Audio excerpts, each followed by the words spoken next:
गौरी पुत्र गणेश भगवान की जय। जय श्री कृष्ण। राधे राधे। नंद के आनंद भयो, जय कन्हैया लाल की। प्रिय भक्तजनों, आप सभी को श्री कृष्ण जन्माष्टमी की ढेरों शुभकामनाएं। भगवान श्री कृष्ण जी की कृपा आप और आपके समस्त परिवार पर सदैव बनी रहे। भक्तजनों, श्री कृष्ण जन्माष्टमी का व्रत भाद्रपद मास के कृष्ण पक्ष की अष्टमी को किया जाता है।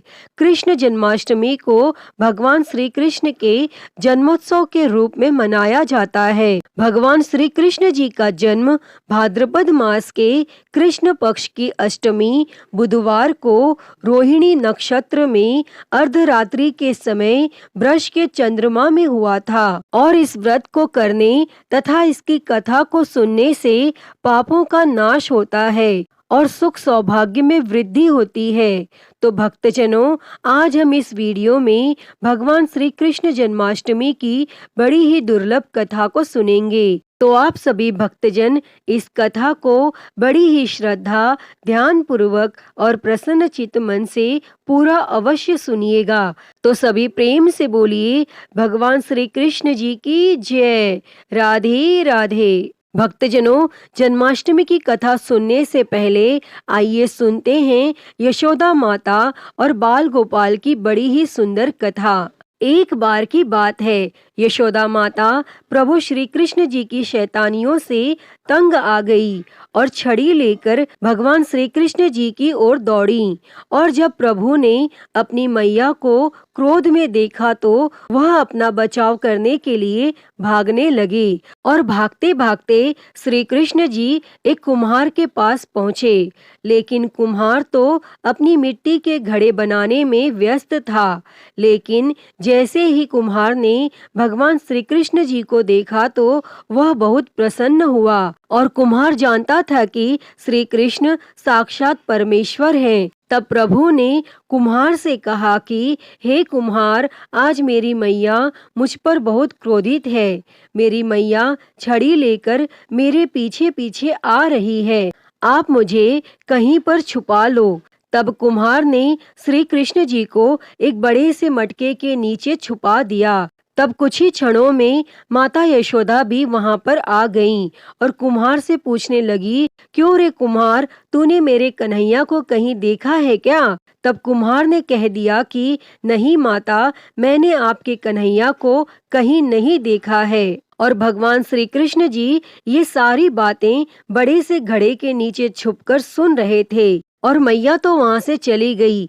तब भगवान श्री कृष्ण जी कुम्हार से कहते हैं, हे कुम्हार, यदि मैया चली गई हो तो मुझे इस घड़े से बाहर निकालो। तब कुम्हार बोला, ऐसा नहीं है प्रभु, पहले मुझे 84 लाख योनियों के बंधन से मुक्त करने का वचन दो। और तब भगवान मुस्कुराए और कहा, ठीक है, मैं तुम्हें 84 लाख योनियों से मुक्त करने का वचन देता हूँ। अब तो तुम मुझे बाहर निकालो। तब कुम्हार कहने लगा, मुझे अकेले नहीं प्रभु जी, मेरे परिवार के सभी लोगों को भी 84 लाख योनियों के बंधन से मुक्त करने का वचन दो, तो मैं आपको इस घड़े से बाहर निकालूंगा। तब प्रभु जी कहते हैं, चलो ठीक है, उनको भी 84 लाख योनियों के बंधन से मुक्त होने का मैं वचन देता हूँ।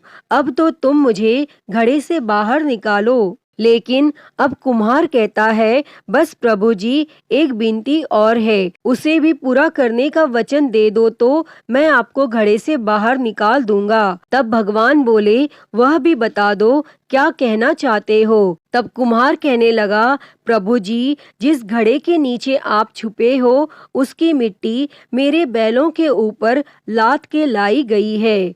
मेरे इन बैलों को भी 84 के बंधन से मुक्त करने का वचन दो।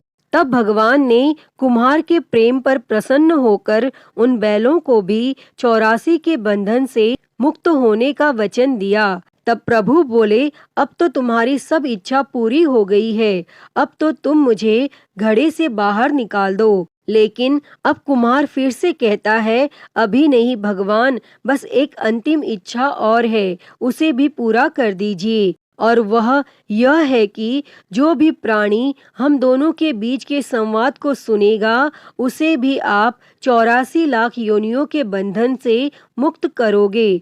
बस यह वचन दे दो तो मैं आपको इस घड़े से बाहर निकाल दूंगा। तब कुम्हार की प्रेम भरी बातों को सुनकर प्रभु श्री कृष्ण जी बहुत खुश हुए और कुम्हार की इस इच्छा को भी पूरा करने का वचन दिया। और फिर कुम्हार ने बाल श्री कृष्ण जी को घड़े से बाहर निकाल दिया और उनके चरणों में साष्टांग प्रणाम किया और प्रभु जी के चरण धोए और चरणामृत को पिया और अपनी पूरी झोपड़ी में चरणामृत का छिड़काव किया और प्रभु जी को अपने गले लगाकर इतना रोया कि प्रभु में ही विलीन हो गया।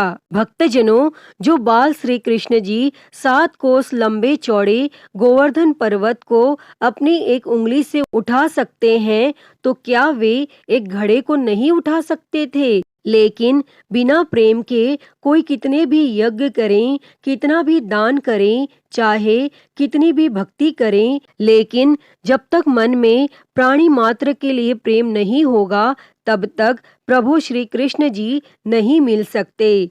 तो सभी प्रेम से बोलिए श्री राधा कृष्ण भगवान की जय। प्रिय भक्तजनों, आइए अब सुनते हैं श्री कृष्ण जन्माष्टमी की व्रत कथा। तो सभी प्रेम से बोलिए भगवान श्री कृष्ण जी की जय। राधे राधे। द्वापर युग में पृथ्वी पर राक्षसों के अत्याचार बढ़ने लगे और पृथ्वी गाय का रूप धारण कर अपनी कथा सुनाने के लिए तथा उद्धार के लिए ब्रह्मा जी के पास गई। पृथ्वी पर पाप कर्म बहुत बढ़ गए। तब यह देखकर सभी देवता भी बहुत चिंतित थे। तब ब्रह्मा जी सब देवताओं को साथ लेकर पृथ्वी को भगवान विष्णु के पास क्षीर सागर ले गए और उस समय भगवान विष्णु अनंत शैया पर शयन कर रहे थे और स्तुति करने पर भगवान की निद्रा भंग हो गई और भगवान ने ब्रह्मा जी एवं सभी देवताओं को देखकर उनके आने का कारण पूछा। तो पृथ्वी बोली, भगवान, मैं पाप के बोझ से दबी जा रही हूँ, मेरा उद्धार कीजिए।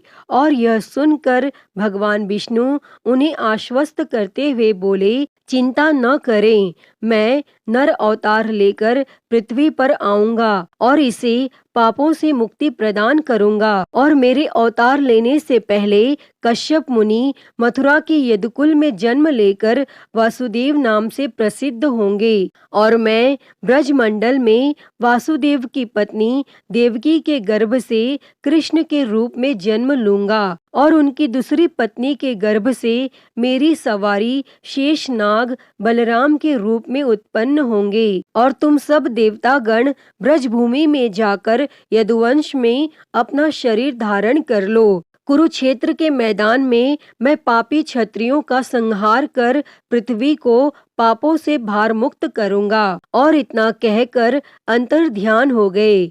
तब इसके पश्चात देवता ब्रजमंडल में आकर यदुकुल में नंद यशोदा तथा गोप गोपियों के रूप में पैदा हुए और वह समय भी जल्दी ही आ गया।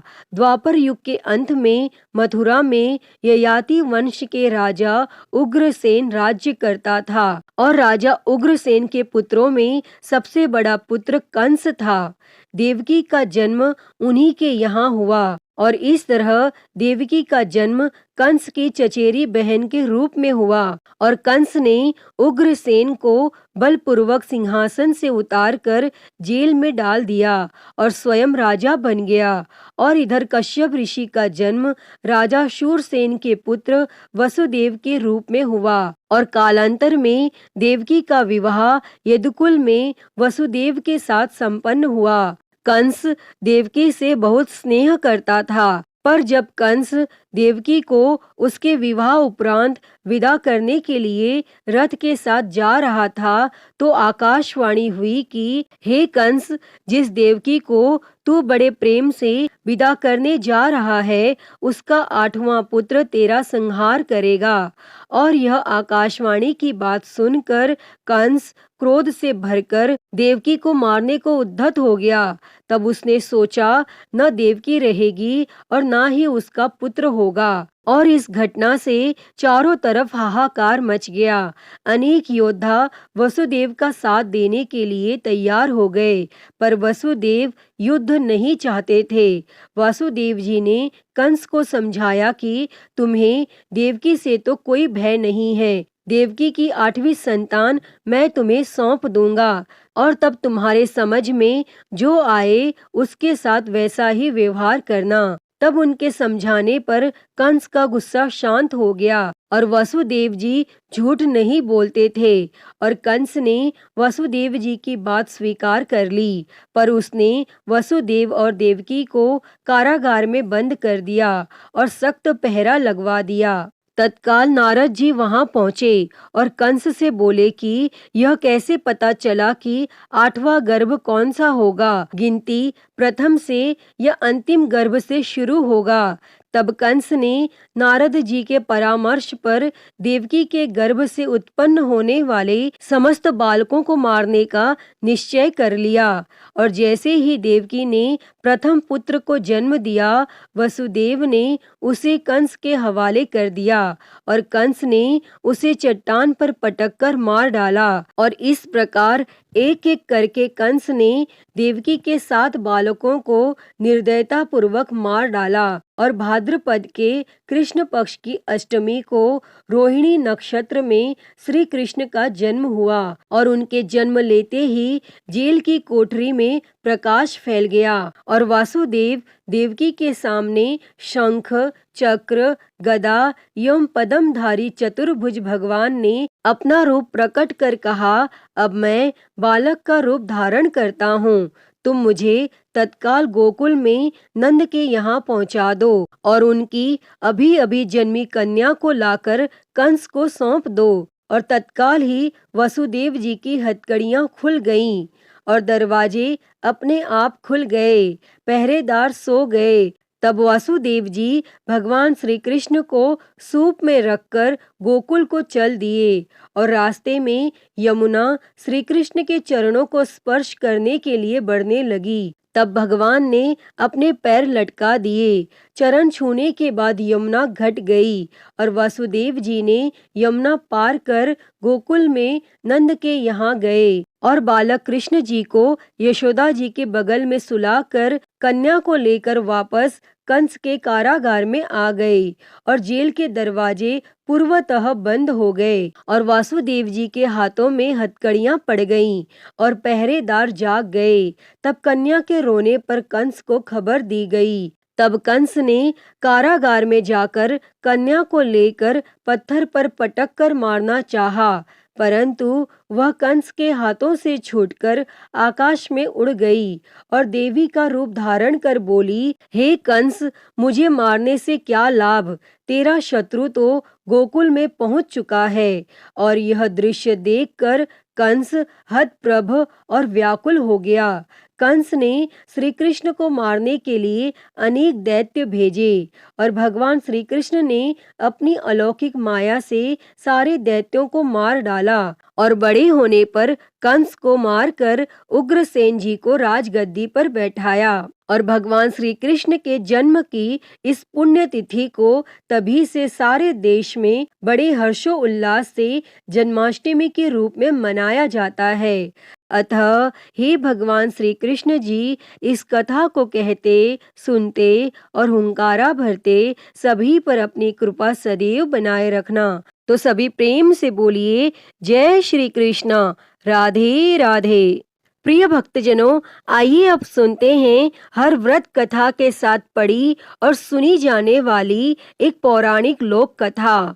इस कथा के अनुसार एक लपसी था और एक तपसी था। तपसी हमेशा भगवान की तपस्या में लीन रहता था और लपसी रोजाना 1.25 सेर की लापसी बनाकर भगवान को भोग लगाकर जिम लेता था। और एक दिन दोनों लड़ने लगे। तपसी बोला, मैं रोज भगवान की तपस्या करता हूँ, इसीलिए मैं बड़ा हूँ।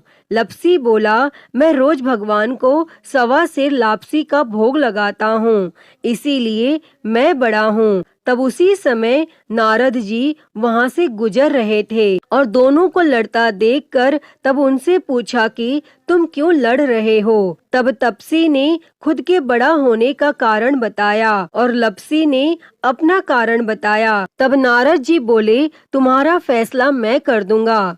और फिर दूसरे दिन लपसी और तपसी नहाकर अपनी रोज की भक्ति करने आए तो नारद जी ने छुपकर 1.25 करोड़ की एक एक अंगूठी उन दोनों के आगे रख दी। तपसी की नजर जब अंगूठी पर पड़ी तो उसने चुपचाप अंगूठी उठाकर अपने नीचे दबा ली। और जब लपसी की नजर अंगूठी पर पड़ी लेकिन उसने ध्यान नहीं दिया और भगवान को भोग लगाकर लापसी खाने लगा। तब नारद जी सामने आए तो दोनों ने पूछा कि कौन बड़ा। तो नारद जी ने तपसी से खड़ा होने को कहा। वो खड़ा हुआ तो उसके नीचे दबी अंगूठी दिखाई पड़ी। तब नारद जी ने तपसी से कहा, तपस्या करने के बाद भी तुम्हारी चोरी करने की आदत नहीं गई, इसीलिए लपसी बड़ा है और तुम्हें तुम्हारी तपस्या का कोई फल भी नहीं मिलेगा। तब तपसी शर्मिंदा होकर माफी मांगने लगा। तब उसने नारद जी से पूछा, मुझे मेरी तपस्या का फल कैसे मिलेगा। तब नारद जी ने कहा, यदि कोई गाय और कुत्ते की रोटी नहीं बनाएगा तो फल तुझे मिलेगा। यदि कोई ब्राह्मण को भोजन करवाकर दक्षिणा नहीं देगा तो फल तुझे मिलेगा। यदि कोई साड़ी के साथ ब्लाउज नहीं देगा तो फल तुझे मिलेगा। यदि कोई दिए से दिया जलाएगा तो फल तुझे मिलेगा। और यदि कोई सारी कहानी सुने लेकिन तुम्हारी कहानी नहीं सुने तो फल तुझे मिलेगा। और उसी दिन से हर व्रत कथा कहानी के साथ लपसी तपसी की कहानी भी सुनी और कही जाती है। प्रिय भक्तजनों, तो मैं उम्मीद करती हूँ कि आपको आज की ये कथा पसंद आई होगी और अगर वीडियो अच्छी लगी हो तो इसे लाइक करें, ज़्यादा से ज़्यादा शेयर करें और कमेंट बॉक्स में राधे राधे लिखना ना भूलें। और हरिहर भक्ति चैनल को सब्सक्राइब कर नोटिफिकेशन बेल को ज़रूर ऑन कर लें। हर हर महादेव। धन्यवाद।